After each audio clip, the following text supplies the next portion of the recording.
मौत आ जाए, जान चली जाए, कुछ भी पीड़ा आ जाए, अगर मेरे बच्चों का जीवन भी दांव पे लग जाएगा तो भी चंद्रशेखर आजाद पीछे हटने वाला नहीं है। मेरी बात को आप याद रखना।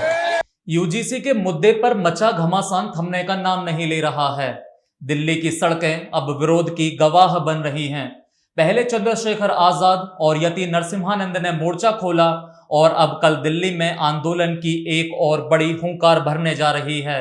ग्वालियर हाई कोर्ट के जाने माने वकील अनिल मिश्रा और स्वामी आनंद स्वरूप ने कल दिल्ली में बड़े प्रदर्शन का ऐलान कर दिया है।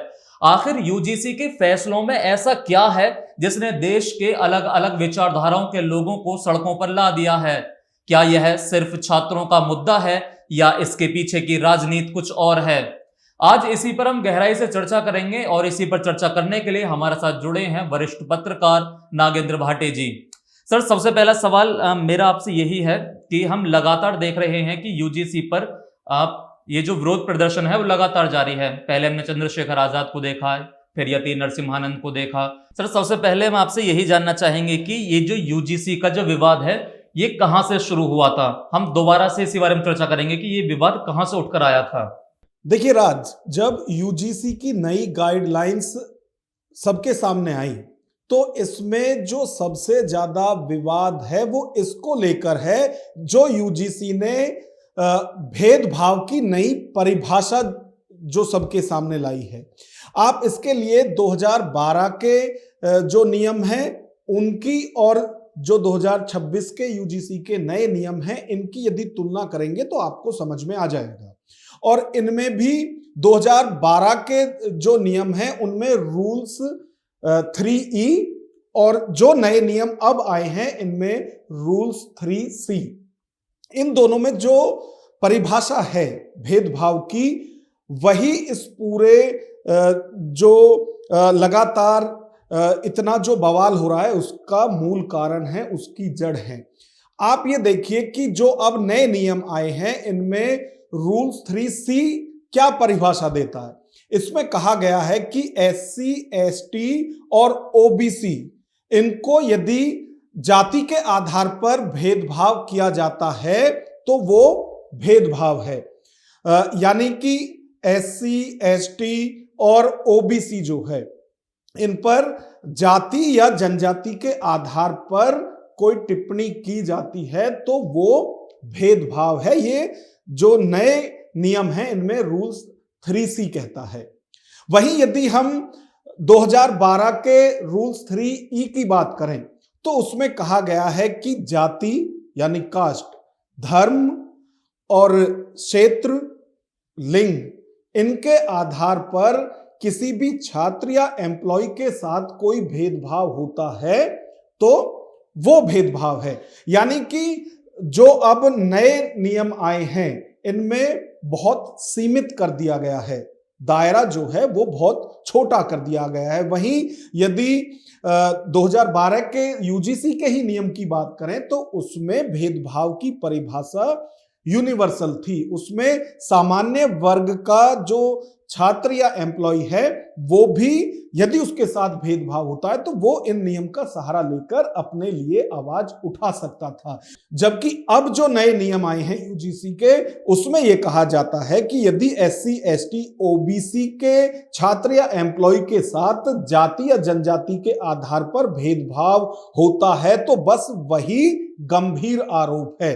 अब ये जो परिभाषा है इसी के आधार पर ये सारा जो विवाद है वो हो रहा है। अब जो सामान्य वर्ग के लोग हैं उनको लगता है कि सिर्फ वही शोषण करते हैं या सिर्फ वही भेदभाव करते हैं, बाकी जो SC, ST, OBC है उसके साथ भेदभाव हो रहा है। यानी कि अब जो सामान्य वर्ग के छात्र हैं या एम्प्लॉय है या ये कहिए कि अब तो पूरा सवर्ण समाज जो है वो इस मामले में एकजुट होता हुआ दिखाई दे रहा है और वो अपने बच्चों के भविष्य की चिंता करते हुए उसको इसमें दलील देते हुए लगातार विरोध प्रदर्शन कर रहे हैं कि जो यूजीसी की ये नई परिभाषा है भेदभाव की इसको खत्म करना होगा। और आप ये भी देखिए जो सवर्ण समाज के लोग हैं या संगठन हैं सिर्फ वही ये आशंका नहीं कर रहे हैं कि उनका भविष्य इससे खतरे में होगा, बल्कि आप देखिए कि जब ये मामला सुप्रीम कोर्ट गया तो सुप्रीम कोर्ट की तरफ से भी ये ही कहा गया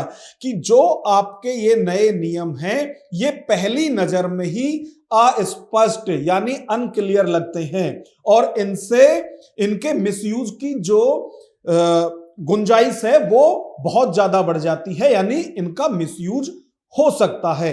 सुप्रीम कोर्ट ने यह भी टिप्पणी इसमें की है कि 75 सालों से हम देश को जोड़ने की तरफ बढ़ रहे हैं, यानी जो भेदभाव या जाति आधारित जो टकराव था उस सबको हम खत्म करने की कोशिश कर रहे हैं, जबकि जो आप ये नए नियम लाए हैं इससे और ज्यादा टकराव भविष्य में बढ़ सकता है। इसमें यह भी टिप्पणी की गई है कि जो कॉलेज या यूनिवर्सिटी के कैंपस होते हैं उसमें अलग अलग बैकग्राउंड से छात्र आते हैं और जो आप ये नई रेखाएं खींच रहे हैं, जो नई लाइन ये खींच रहे हैं, इससे और ज्यादा टकराव की स्थिति भविष्य में बन सकती है। और यही दलील देते हुए, ये टिप्पणी करते हुए ही सुप्रीम कोर्ट ने यूजीसी की नई गाइडलाइंस पर रोक लगाई थी, यानी स्टे दिया था। और सवाल इसमें यूजीसी से भी पूछा है और सरकार से भी कि जो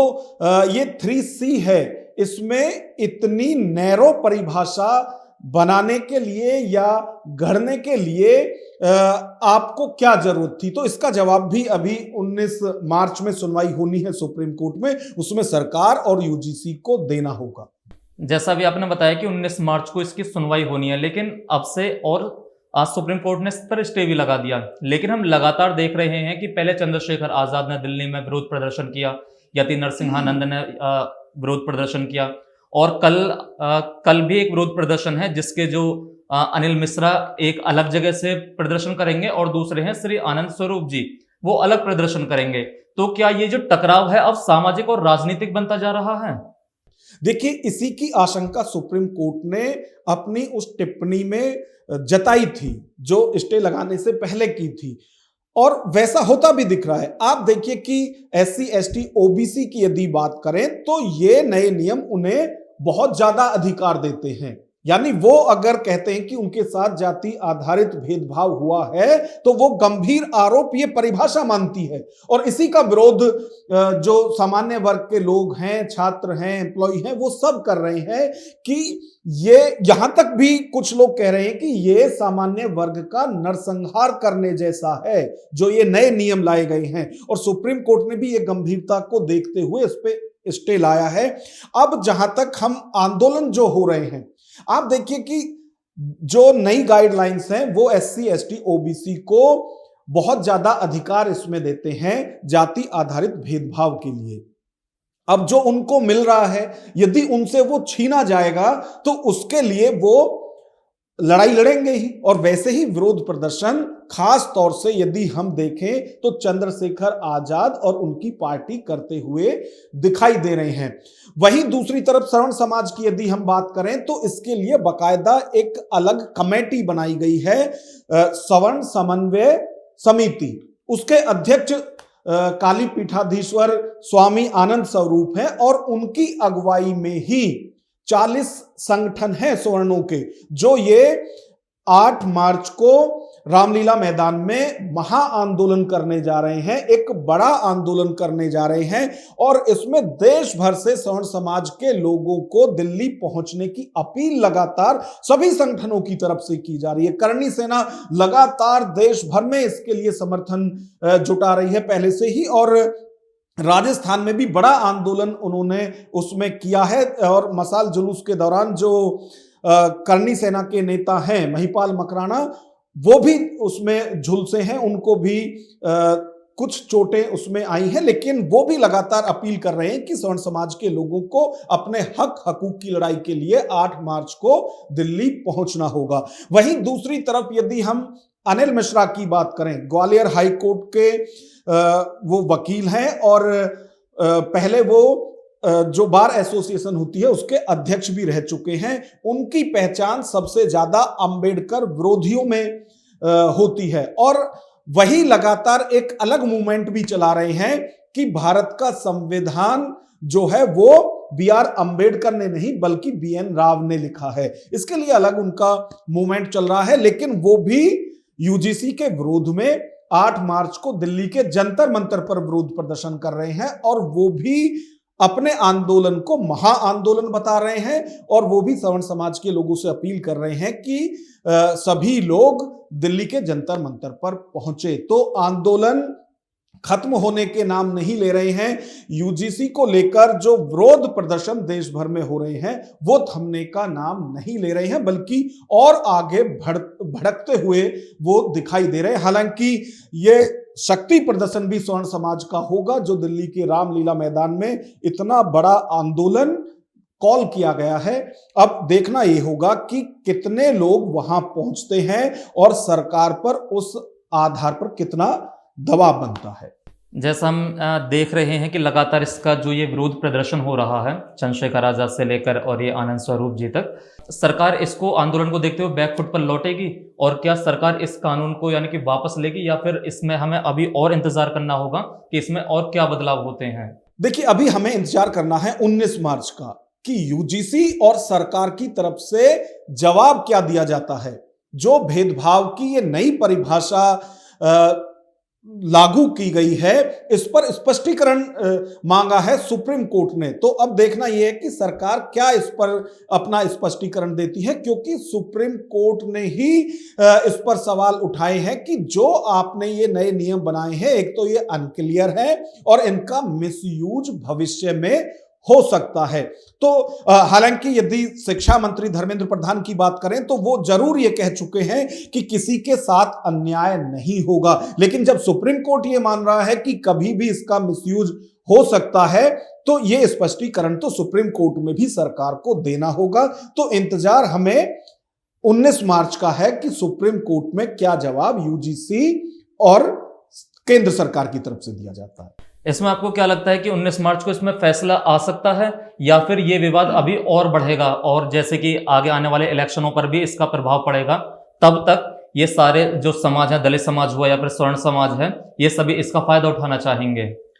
आप ये देखिए कि चाहे हम दलित समाज की बात करें या पूरे ओबीसी, एससी, एसटी सब की बात करें, इन दिनों एक अलग तरह की राजनीति देश के अंदर हो रही है। और खास तौर में उत्तर प्रदेश की यदि हम बात करें, चंद्रशेखर आजाद रावण जो कि इकलौते सांसद हैं अपनी पार्टी के और कहीं उनके कोई विधायक तक भी नहीं है, वो लगातार अपनी पार्टी को आगे बढ़ाने के लिए एक गठजोड़ का सबसे ज्यादा जिक्र करते हैं, जिसमें कि यही दलित, पिछड़े और अल्पसंख्यक उनके इस गठजोड़ का हिस्सा होंगे। और जितनी भी वो रैलियां कर रहे हैं वो हर जगह यही मुद्दा उठाते हुए भी दिखाई दे रहे हैं। और यूजीसी के समर्थन में तो उन्होंने यहां तक भी कहा था कि अब जो नए नियम आए हैं उसके बाद कोई द्रोणाचार्य किसी एकलव्य का अंगूठा नहीं काट सकता।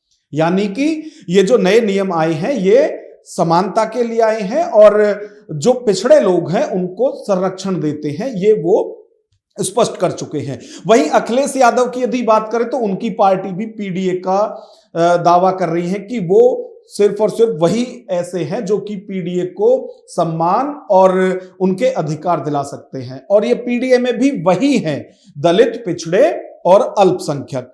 अब एक अलग गुट की यदि हम बात करें तो देश में एक अलग तरह का माहौल बनता हुआ इन दिनों दिखाई दे रहा है, जिसमें कि सवर्ण समाज और उसमें भी जो ब्राह्मण समाज के लोग हैं वो अपने आप को ऐसा महसूस कर रहे हैं या फिर इन दिनों दिखा रहे हैं कि वो ठगे गए हैं।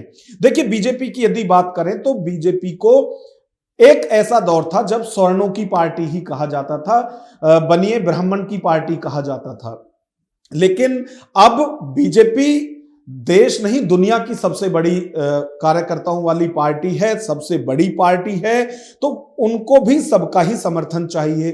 तो अब जो यूजीसी के नए नियम आए हैं इसमें लगातार सवर्ण समाज की तरफ से और खास तौर से ब्राह्मण समाज की तरफ से ये दलील दी जा रही है कि सरकार जो है उन्हें हाशिए पर डाल रही है। अब इसके लिए भी कई ऐसे संगठन हैं जो अलग से पार्टी बनाने की बात भी कर रहे हैं, और ये इसलिए कर रहे हैं, चाहे करणी सेना की बात करें या फिर अभी हमने अनिल मिश्रा का जिक्र किया था, वो भी एक अलग संगठन बना रहे हैं। एक अभी अधिकारी थे एसडीएम यूपी में अग्निहोत्री, उन्होंने इस्तीफा दिया था, उन्होंने भी अलग संगठन बना लिया है ब्राह्मणों का। तो ये दिखाने और बताने की कोशिश की जा रही है कि चाहे सरकार में जो पार्टी है वो हो या फिर कोई भी सियासी दल है, वो सवर्णों के साथ नहीं है। और आप देखिए भी कि यूजीसी के जो समर्थन में है वो भी सियासी दल खुलकर नहीं बोल रहे हैं, और जो विरोध में है वो भी खुलकर नहीं बोल रहे हैं, क्योंकि सबकी अपनी अपनी जो सियासी मजबूरी है वो हो सकती है। सबको लगता है कि इधर गए तो उधर के जो लोग हैं वो छिटक जाएंगे, उधर गए तो इधर के लोग छिटक जाएंगे। और यही वजह है कि अब चाहे करणी सेना हो, चाहे जो अनिल मिश्रा हैं वो हो, वो अलग संगठन बनाने की भी बात कर रहे हैं कि हमारी आवाज तभी सुनी जाएगी जब हम खुद अपना सियासी दल बनाएंगे। लेकिन इसके लिए भी आपको यह समझना होगा कि चाहे जितने भी मजदूरों के संगठन हैं, किसानों के संगठन हैं या जाति आधारित जो संगठन है, जब वो सत्ता में जाते हैं वो सत्ता के होकर रह जाते हैं, फिर वो उनकी आवाजों को उस हिसाब से नहीं उठा पाते हैं या उतना नहीं उठा पाते हैं जितना कि वो सत्ता से जब दूर थे तब उठाते हैं। तो जो नए संगठन बन रहे हैं इनको भी ये सोचना होगा कि कहीं जब आप सत्ता तक पहुंच जाए तो आप भी अपने लोगों का साथ ना छोड़ दें। तो ये था इस पूरे विवाद का वो पहलू जो शायद हेडलाइंस में दब गया हो। अब देखना यह होगा कि कल दिल्ली में होने वाला यह प्रदर्शन सरकार की नींद उड़ाता है या फिर मामले को नया मोड़ देता है। इस चर्चा पर आपकी क्या राय है, हमें कमेंट करके जरूर बताइए।